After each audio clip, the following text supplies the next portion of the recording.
Hey guys, how's it going? Michael Troy here, and today we're looking at Superman in Action Comics Annual number 2. Okay, so this is super cool. So this is from 1989. This is Action Comics Superman. I feel like this is just after, what do you call it? John Byrne kind of left Superman. But maybe because then George Pérez kind of came onto one of the books and was sort of on for a while. So I'm not sure exactly the timing, but this is post-Burn, but not too far over it. But the thing that was cracking me up is I just did my video where I'm talking about Superman's chest hair, and then I come across this, and he's looking like, I don't know, Spartacus or Gladiator, but whatever, be that as it may. I'm all for Superman with body hair. I mean, whatever. It just seems natural and normal. Either you have it or you don't. So, but this is like a really cool annual. Like, this has the killer, like, creative team. So, we have Jerry. It's like there's 3 parts. So, there's Jerry Ordway writing and penciling on the first part with John Statama as the anchor. I know his name from somewhere, but I'm not 100% sure where, but I know he's like a industry veteran, and I know he's good, and we'll get into that. But George Pérez is the writer and the inker, which is, I cannot wait to get to that one because it is penciled by Mike Mignola. So to see George Pérez ink Mike Mignola, like, wow, how cool, right? And then part 3 is Roger Stern, writer, you know, Curt Swan. Yeah, Roger Stern took over Superman after Byrne left. Curt Swan, I mean, very much associated with Superman, and Brett Breeding on inking. I like Brett Breeding's inks when we'll see those. So this is a story, I don't know, this is Superman sort of, I don't know, he's in space and just like, he's a slave, and so they're gonna make him into Gladiator or something. Which, hey, you know, why not? He's, you know, Superman should, you know, he's an alien. He's from outer space. He should have different adventures. And this is cracking me up here, though. Like, this is the best they could come up with to replace his thing. But he's got to have, like, this Hercules thing. And I love he's hiding, like, behind the rock here, like, changing into this. And I have to say, like, it's kind of, like, you know, like, very, like, Kirk Douglas, if you know what I mean. Like, he's barely got anything on here. He's hiding behind the rock, changing, and then he comes out, and they've used his cape. But I kind of love this in a way, because, you know, they're always, like, doing this to women, so, why not do it to the men? This is looking like Mike Mignola art here. Very, very much so. Unmistakable. I mean, I don't think anybody else could have really done that at the time. So great. I love Mike Mignola's art, especially, I mean, we're looking at Mignola's art with Perez's inks over it. So I think the art must be back and forth here. But that's kind of funny. Like, you get side butt cheek from Superman. Whereas, I mean, the Gladiator women have been putting it up with it forever. But why sexualize our heroes? I mean, you know, when I was young, like, Conan wore next to nothing, but I didn't really find it titillating or anything. I just thought he was kind of like a barbarian who fought like that. This is looking like Curt Swan. I guess I'm having to guess the artist here, which is fine. Because this is clearly Mike Mignola.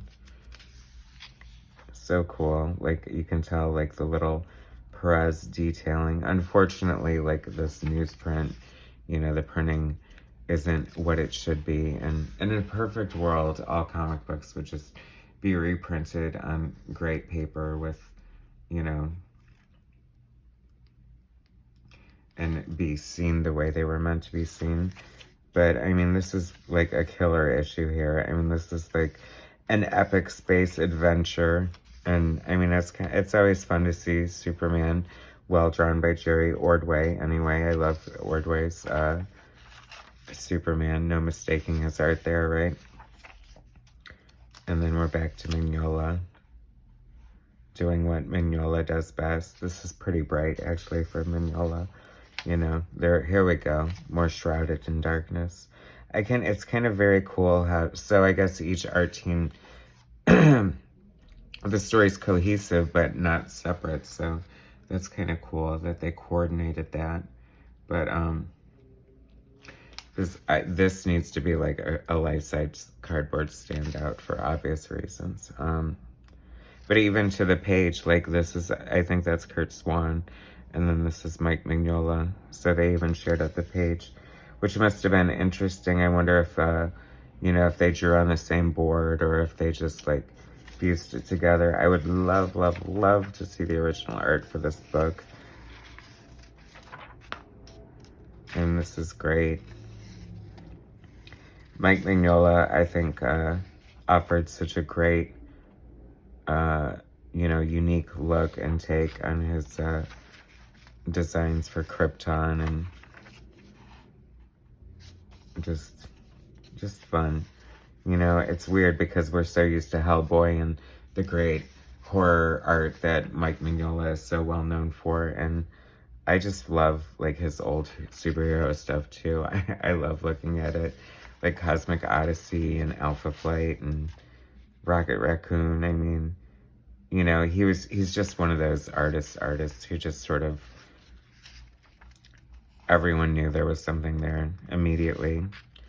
And it did take him a while to develop and everything, but there's just so much genius and what, you know, and looking at that, because Mike Mignola was kind of new on the scene now and still budding and developing and everything. And so we've got Curt Swan, who's like an industry veteran, and Jerry Ordway, who at the time was kind of at the height of his popularity and the top of his game. And then you have Mike Mignola, who's like this new artist. So it's like generational. Isn't it cool how I pieced that together? Such a great shot there. I love that. This is so good. Like this was, I mean, people kind of lament this period for Superman. Some people do, but I thought it was fun. Such a great issue, and having all the greats together on it. And then Dan Jurgens and Brett Breeding, another Superman great. Yeah, that was so good. The Man of Steel welcomes George Pérez and Brett Breeding to the Superman team. I really enjoyed that. I thought George does a great Superman, so that was cool by me.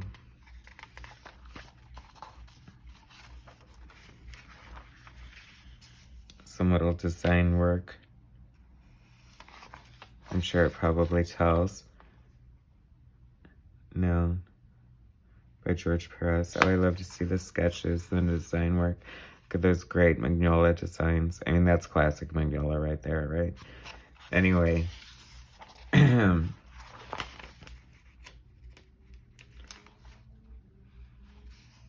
Very cool.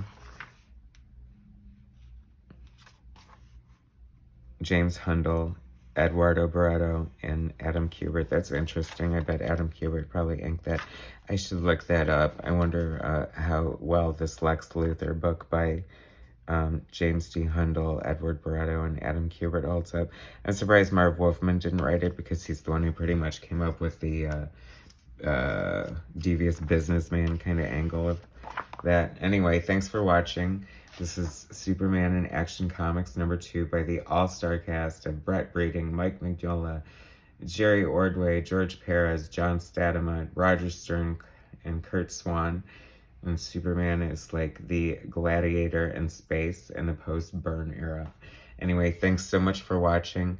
Please subscribe to my channel, hit like, share my content, and I'll bring you some more later. All right, thanks, guys.